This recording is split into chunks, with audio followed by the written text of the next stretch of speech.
Bayangkan pada tahun 2019 dulu dengan RM1 juta anda boleh dapat sekitar 5.5 kilogram emas. Tapi hari ini dengan jumlah yang sama anda cuma dapat sekitar 1.77 kilogram sahaja.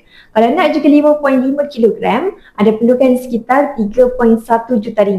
Inilah yang dikatakan kesan inflasi, harga barang, perkhidmatan dan termasuklah harga emas yang terus meningkat. Bezanya, emas ini unik walaupun ia barang komoditi, ia berfungsi sebagai simpanan jangka panjang.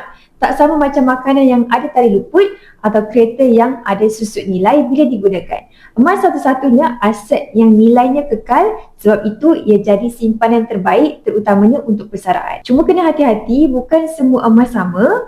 Jenama emas yang anda pilih akan tentukan juga keuntungan anda. Public Gold contohnya memang pakar dalam emas pelaburan 999.9.